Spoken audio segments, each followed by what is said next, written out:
Alright, kind of a late evening, evening kind of video, going for a run, and so, yeah, I'm still addicted to the camera, so I'm taking it with me.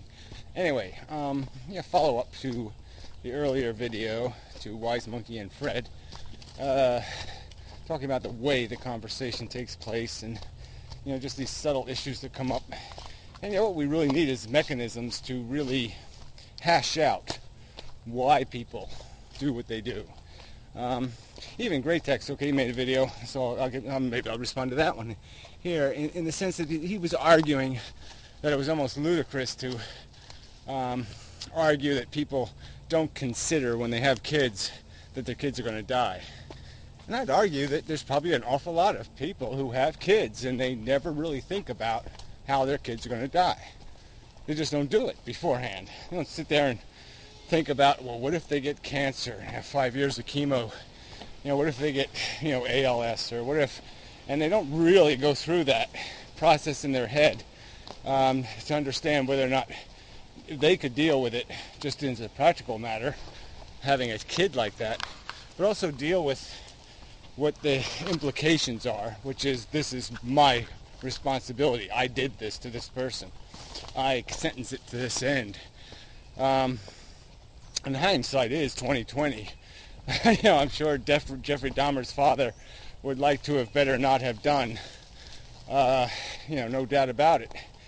He didn't know what he's getting himself into, and no one does. And that's the point here, is that if you had 50 questions or 100 questions that constructed a reality for people where they can understand more explicitly the risk they are actually taking. Like, even give them a few practice rolls of the dice. Give them a set of dice with these permutations written on them of the destiny that they're going to create. And so they would better understand that the odds of the kid coming out like them are small. That it will come out philosophically, socially, personality-wise, in a lot of ways very different from them.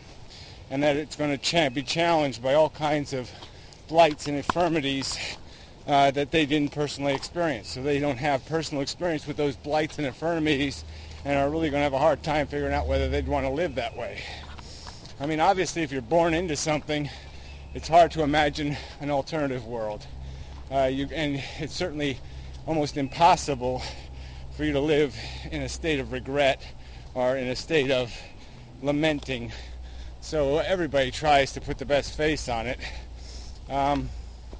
Even the Elephant Man, but I don't think if he was in the bliss of non-existence, where he neither needs or wants or must have, that he would bother to get off the couch to go relive that life again. Come on. I think if we put the real meal in front of people, they could understand that, I really don't have to eat that. I mean, I'm really not that hungry. And even understanding their hunger, understanding how there is no satisfying it. You will never be complete in life. At best, you can get to some point where you resolve a few issues, you get somewhat comfortable, and then your body will start attacking you. It's an insidiously vicious game, and can only be played for the win, so to speak. Using a metaphor which I shouldn't use, can only be played by something very ignorant, very dumb, very stupid, retarded people, because they can live in the moment. They can ignore the past. They can ignore the dangers of the future, and they can live in a moment. And so they're suited. But being suited to play a stupid game is not a good thing. That, by a lot of people's definition, certainly by mine, would be the definition of failure, not success. I don't need or want or desire to be acclimated to this game.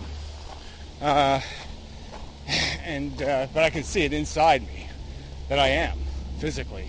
I can see the competitive animal that exists inside of me, that the fighter that's inside. Look at all that gravel got moved over there in the big storm. Look at it. It's all, the whole path is over there. It's bizarre. I mean, I don't really understand why it's way over there. Well, I guess I do if I look at the physics. There's a little bit of swell there. So it came down here and hooked its way up there. But anyway, it doesn't really matter. But man, that's a lot of rock to move. A lot of water. Anyway. Oops. Penalty for that. I'll have to run an extra 10 feet. Yeah, well, whatever.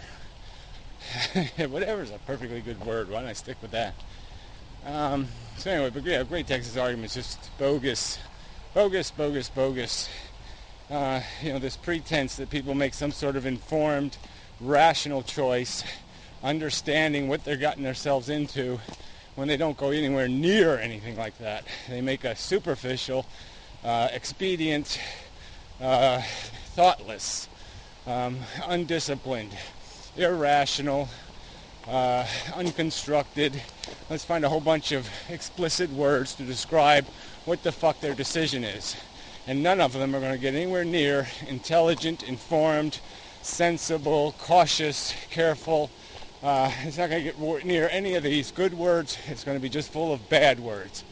And that's the bullshit here.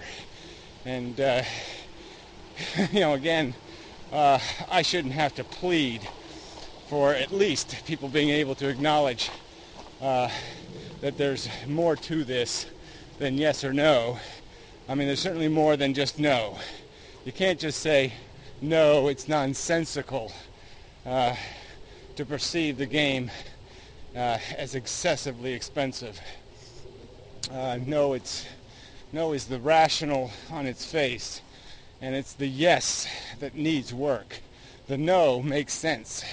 The fail-safe intrinsically makes sense. Not taking the risk, not going for the ride is intrinsically reasonable. It's in the realm of reasonable.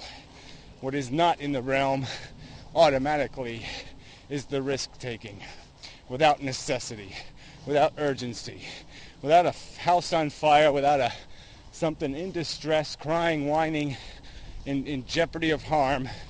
This rescue mission, this risk mission, has no defense. Okay, so I'll put the camera somewhere and go running. There's a good perch for a camera.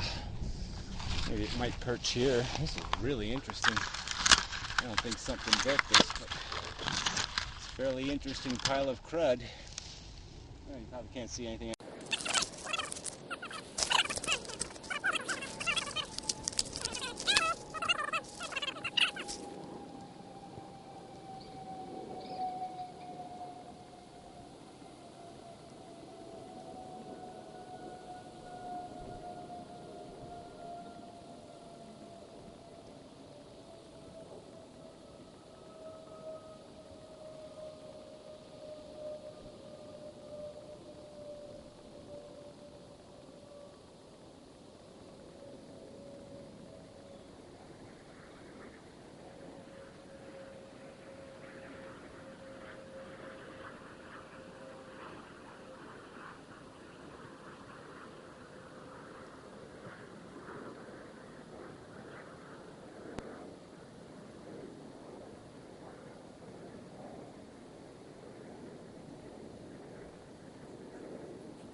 Whoa.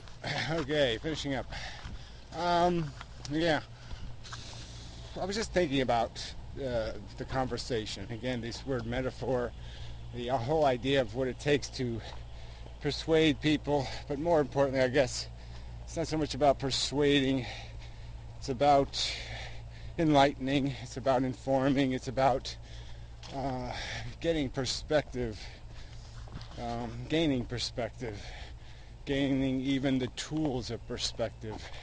It's like you're not trying to make people see it. You're trying to make people get it piece by piece. Like I don't have to describe the whole thing. I describe the pieces that make up the whole, and the conclusion is obvious. points one way. No alternative, reasonable explanation. Kind of dilemma.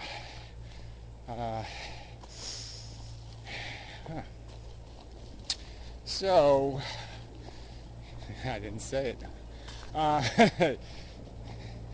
People will. Conversation evolves. So 1,000 years ago, 2,000 years ago, they sort of were having this conversation. And then they drew a few conclusions that were wrong and stopped having the conversation for a couple of thousand years. And now we're back to where they were, except we have more information. We have a certainty about some physics and chemistry and biology. And that's a huge difference.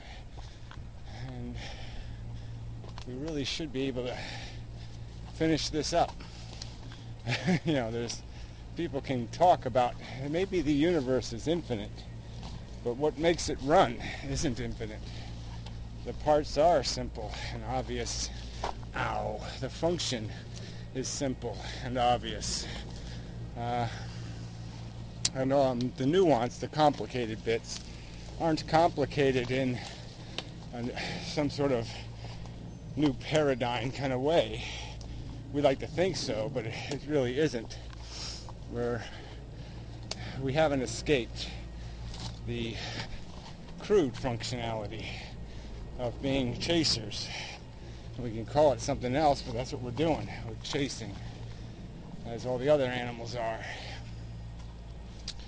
And so our complexity hasn't given us tools to evade the function, evade the crude dynamics, which are about creating a problem, not solving one. Yeah. And, for the rest of the machines that aren't sentient, the problem isn't meaningful. The problem is structural. They're designed, they are built through the process to function, but their function is meaningless. And we could see that. We can understand that quite obviously and say, well, some people can't, because some people look at this plant and they'll say it's living. And they'll think, if I take this leaf and crush it, that there's something nasty happening. And there really isn't. It's all machines. It's just little cellular machines. There's no fear, no pain, no loss, no suffering. But yeah, so that's the problem. So people are not getting it. That the function is irrelevant. The function is what these things that don't feel are doing. This is the function. And we're doing it while feeling. And it's just not a good idea. It's not a good idea to have the feeling switch on when you don't have the mission switch on, or the purpose switch on, or the accomplishment switch on, or any of the other necessary switches that you might describe that would give this a justification, a defense as a reasonable thing to initiate a cause or push out of your being. Yeah. So anyway.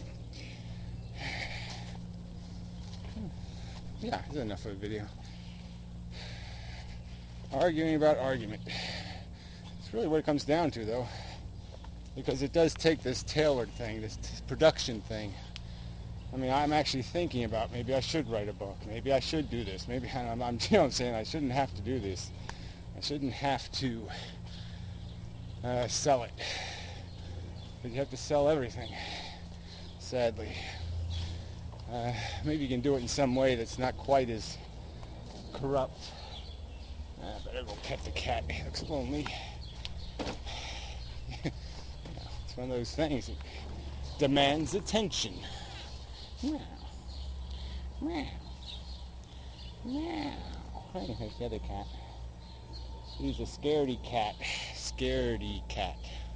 He's the official scaredy cat. I still don't like people much. And I certainly don't blame him. Oh, I'm going to do some of your stabby skin.